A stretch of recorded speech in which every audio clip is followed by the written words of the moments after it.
अस्सलाम वालेकुम दोस्तों, मैं हूं उमर अदीस और आप देख रहे हैं यूआर अदीस। आज हम आए हैं बटलोइया के इलाके में और यहां देख सकते हैं आपकी बुनकर जो बैठे हुए हैं वो किसान का समर्थन कर रहे हैं।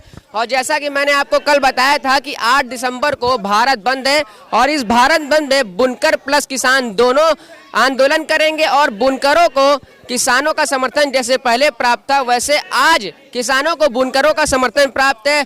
आपको पता है कि कई दिनों से 8-10 दिन से किसान वहां पे बैठे हुए हैं, धरना दे रहे हैं दिल्ली में धरना दे रहे हैं। आपको पता होगा और आपको ये भी पता है कि जो 3 काले कानून पास किए गए हैं सरकार द्वारा, किसानों का ये कहना है, वो आंदोलन में बैठे हैं कि वो 3 काले कानून वापस लिए जाएं। और वो जब भी जाते हैं और गवर्नमेंट की तरफ से कोई प्रपोजल आता है मीटिंग में तो वो लास्ट पेज पर यस और नो लिख कर आते हैं। उसका मतलब ये है कि आप हमारे इस 3 काले कानून को वापस ले लीजिए, हाँ या ना, यानी कोई भी संशोधन वो नहीं चाहते। और जैसा कि मैंने आपको बताया था कि आज बुनकर किसान का समर्थन करेंगे, आंदोलन करेंगे। तो आइए इनसे जानते हैं। सबसे पहले ये जानेंगे कि वो 3 काले कानून क्या है और फिर ये भी जानेंगे कि क्या आज ये बुनकरों के लिए भी आंदोलन कर रहे हैं।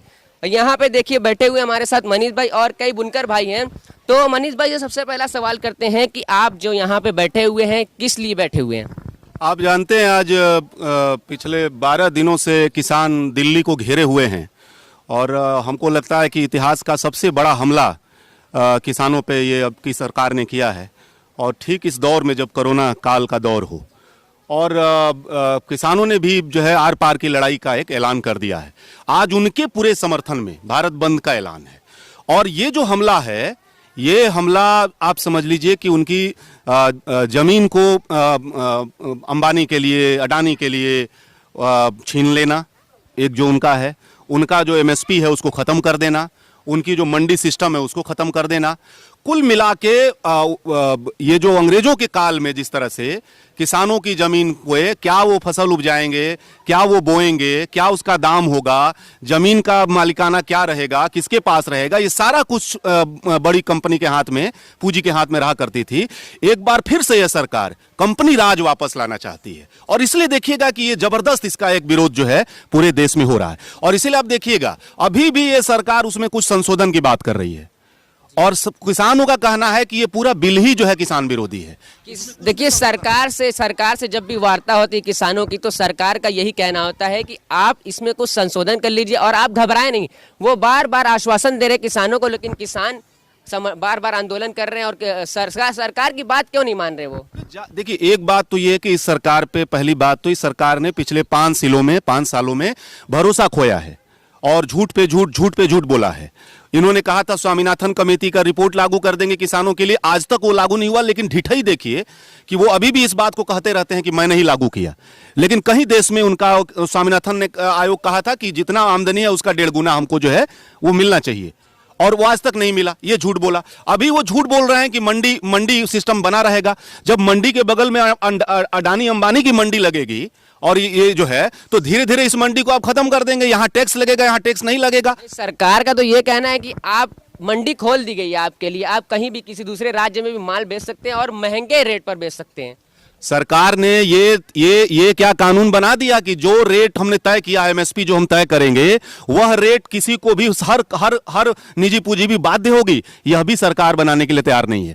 और जैसे कि आप उत्तर प्रदेश में देखते हैं कि यहाँ पे एमएसपी की खरीद 4%, 5% से ज्यादा नहीं है और इसीलिए उत्तर प्रदेश के किसानों की जो सालाना आमदनी है वो 6,000 से ऊपर नहीं है, मासिक आमदनी 6,000 से ऊपर नहीं है। और उसी एमएसपी की, उसी मंडी के चलते हरियाणा और पंजाब के किसानों की आज जो है आमदनी जो है 15,000, 14,000 प्रति महीना है। ये बड़ा अंतर है। बिहार में पहले से ये खत्म हुआ है, यूपी में पहले से ये खत्म है, कहीं लागू नहीं होता है। 4% भी सरकार ठीक से अनाज नहीं खरीदती है।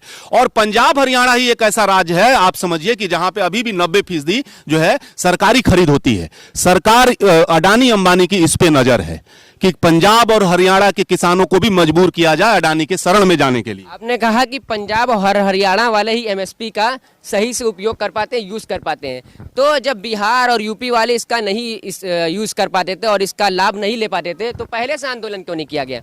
नहीं, इसलिए इसकी बात देखिए, जहां इसीलिए बिहार के लोग भी, बिहार के किसान भी इस आंदोलन में शामिल हो रहे हैं कि जहां से भी एक लड़ाई की शुरुआत हुई है, पंजाब उसका नेतृत्व कर रहा है, अगर हरियाणा उसका नेतृत्व कर रहा है तो हमारी भी जिम्मेदारी है कि पूरे देश में फिर फिर से पूरे कृषि कानूनों में और कृषि में तमाम जो बदलावों को लेकर के जो तमाम जो पुरानी मांगे हैं वो नए सिरे से आप देखेंगे कि फिर से खड़ी हुई है। और पंजाब इसका नेतृत्व कर रहा था, हरियाणा नेतृत्व कर रहा था। लोगों को लग रहा था केवल पंजाब और हरियाणा का मामला है। आज पूरा घूम करके देख लीजिए, पूरे देश में पूरा देश इस आंदोलन में उतरा हुआ है। केवल किसान नहीं, सारे मजदूर ट्रेड यूनियन ने ऐलान कर दिया है, 24 पॉलिटिकल पार्टियों ने ऐलान कर दिया है, हमारे बुनकर भाइयों ने पूरे प्रदेश में जगह जगह इस सवाल पे आंदोलन करना शुरू किया है। असल में क्या मामला है? असल में यह मामला है कि जैसे किसान की जमीन निशाने पे है, उसी तरह बुनकर की मशीन निशाने पे है, उसी तरह बेरोजगार नौजवानों का रोजगार निशाने पे है, उसी तरह जो है आप देखेंगे कि बिजली कर्मचारियों का विभाग निशाने पे है, बीएसएनएल का विभाग निशाने पे है, डीएलडब्ल्यू कर्मचारियों का डीएलडब्ल्यू निशाने पे है। और इसका सब जगह आप देखेंगे सेंटर पॉइंट मोदी सरकार है। और इसीलिए आप देखिएगा ये सरकार जो चीजों को थकाने वाली वार्ता में उलझाना चाहती है, हम समझते हैं कि ये इसका एक सकारात्मक पहलू भी है। धीरे धीरे ये किसान का आंदोलन जो है पूरे देश के आंदोलन में तब्दील होता जा रहा है। और आज भारत बंद का जो हमने देखा है नजारा, हम जो फील कर रहे हैं वो ऐसा ही लग रहा है। एक बात, दूसरी बात ये कह रहे हैं कि बिल्कुल डरी हुई सरकार है। पूरे उत्तर प्रदेश के अंदर हजारों लोगों को कैद कर दिया गया है, हजारों लोगों को नजरबंद कर दिया गया है। बनारस के अंदर कम से कम सैकड़ों लोगों को थाने पर, हमारे जो है सीपीआईएमएल के लोग, कम्युनिस्ट लोगों को, जो है नागरिक समाज के लोगों को, किसान जो उधर आप देखें पूर्वांचल किसान यूनियन के नेता को, तमाम बनारस के अंदर भी आप देखिएगा कि ये खौफ पैदा करने की कोशिश की है। लेकिन हम ये कहना चाहते हैं कि ये दमन बढ़ा करके, ये जेल भेज करके, ये मुकदमे डाल करके आप इस आंदोलन को नहीं रोक सकते हैं। और इसका मुजाहरा हम यहां आज कर रहे हैं। अच्छा, कुछ लोग ऐसे भी हैं, बड़े एक्टर और एक्ट्रेस, मैं नाम नहीं लेना चाहूंगा, वो इन किसानों को जो वहां पे आंदोलन कर रहे हैं उनको कोई टुकड़े गैंग कह रहा है, कोई खालिस्तानी कह रहा है, कोई टेररिस्ट कह रहा है, कोई ये कह रहा है कि ये वही प्रोटेस्टर हैं जो पहले शाहीन बाग में प्रोटेस्ट कर चुके हैं। तो उस पर आप क्या कहना चाहेंगे? असल में देखिए, ये सरकार ने जो प्राइमरी से लेकर के और ग्रेजुएशन तक जो पढ़ाई हिंदू मुस्लिम की खाली की थी, और अचानक से किसान आ गया बीच में, अब उसको सूझ ही नहीं रहा कि इसमें क्या किया जाए। तो अब वो कंफ्यूजन है। तो अलबल जो समझ में आता है बयान उनके लोग जो है लगातार दे रहे हैं। और वो बहुत कोशिश की शुरू में कि सिख है तो अगर है तो उसको खालिस्तानी बोल दो, हाँ मुस्लिम है तो उसको आतंकवादी बोल दो, दलित आदिवासी है तो उसको जो है नक्सली बोल दो। ये उनकी कोशिश है। लेकिन ये सारी कोशिशों को धता बढ़ाते हुए दिल्ली को किसानों ने कब्जे में ले लिया है। और पूरा देखिएगा हिंदुस्तान खड़ा हो रहा है उसके पक्ष में जो है। और उनको जो है, जो अभी कह रहे थे पंजाब से बाहर नहीं निकलने देंगे, हरियाणा से बाहर नहीं निकलने देंगे, पंजाब से बाहर निकले, हरियाणा से बाहर निकले, बोले दिल्ली में घुसने नहीं देंगे, दिल्ली में किसान घुस गया। बोले कोई एकदम बरगलाया जा रहा, कोई एकदम कुछ बात इस पे नहीं होगी, चौथी वार्ता में जा रहे हैं। ये ताकत है जनता का, आंदोलन की ताकत है। जैसे बुनकरों ने लड़ करके फ्लैट रेट की तरफ लौटाया सरकार को, किसान भी इस बिल के खिलाफ लड़ करके सरकार को झुकाएंगे और पूरा देश उनके साथ खड़ा मिलेगा। तो आप लोग जो यहाँ पे बैठे हैं केवल किसानों का समर्थन कर रहा है या फिर बुनकरों के जो फ्लैट रेट पर पहले आंदोलन चल रहा था उसके लिए? बिल्कुल बिल्कुल, ये जो साझा आंदोलन है, हम बार बार कह रहे हैं कि ये हमला एक ही जगह से है। ये कारपोरेट के दलाल सरकार है और वो बुनकरों पर भी अटैक कर रही है, किसानों पे भी अटैक कर रही है। हम बार बार कोशिश कर रहे हैं कि ये आंदोलन साझा जो है चले। और इसीलिए हम आज जो मांग, हमारी दो महत्वपूर्ण मांग है, फ्लैट रेट के पुराने फ्लैट रेट जो है बुनकरों का, वो पूरी तरह से फिर से बहाल किया जाए, जो 72-75 तक जी वो बहाल किया जाए। और दूसरा, किसान विरोधी ये जो तीनों बिल हैं उसको तत्काल जो है रद्द किया जाए। ये दो सेंट्रल मांग है। और इस मांग के साथ केवल आज हम ये नहीं करने जा रहे हैं, इसको लेकर के हम बड़े कैंपेन में जा रहे हैं। बनारस के अंदर 4-5-7 जगहों पे लोग आज प्रदर्शन कर रहे हैं बुनकर, और राज्य में भी कई जगहों पे, संत कबीर नगर में, मऊ में और यहाँ एमा मऊ में, तमाम जगहों पे जो है लोग प्रदर्शन कर रहे हैं। और ये हमारा कैंपेन चलेगा। और हम अब जो है अकेले नहीं लड़ेंगे, हम ये बुनकर आंदोलन पहल लेगा पूरे पूर्वांचल में। किसानों के साथ कैसे एकता बने, बिजली कर्मचारियों के साथ कैसे एकता बने, कैसे जो है डीएलडब्ल्यू कर्मचारियों के साथ एकता बने, नौजवानों के साथ कैसे एकता बने, ये एक विराट एकता बना करके हम इस लड़ाई को और ज्यादा तेज करेंगे। आज एक सांकेतिक तौर पर इस भारत बंद में हम शामिल हुए। तो हम बात कर रहे थे मनीष भाई से, आइए कुछ और लोगों से बात कर लेते हैं। तो चाचा, आपका नाम? मैं इकबाल अहमद अंसारी। आप यहाँ पे जो बैठे हुए हैं, आपका क्या उद्देश्य है? आप किसानों का समर्थन कर रहे हैं, तो आप पहले ये बताइए कि जो 3 काले कानून पास किए गए हैं वो क्या क्या हैं? जो ये आज आटा हम लोग को 25 रुपया या 26 रुपया किलो मिल रहा है, ये कानून अगर पास हो गया तो ये हमको 70 से 75 रुपया किलो खरीदना पड़ेगा। इसीलिए हम लोग का किसान के समर्थन में है कि ये बिल सरकार वापस करे। तो आप जो यहाँ पे बैठे हैं बुनकरों का भी समर्थन कर रहे हैं, और बुनकरों की जो एक मीटिंग हुई थी 25 नवंबर को, उसमें क्यों इतना लेट हो रहा है और कोई कानून क्यों नहीं पास हो रहा है जल्द से जल्द? इसमें जो हमारे प्रतिनिधि हैं बनारस के, जो आंदोलन करने वाले हैं, सरकार उनको दरकिनार कर चुकी है, और जो लोग हैं वो सरकार के ही पक्षधर हैं, वो सरकार की ही बात कर रहे हैं और हमारे नुमाइंदे बने हुए हैं।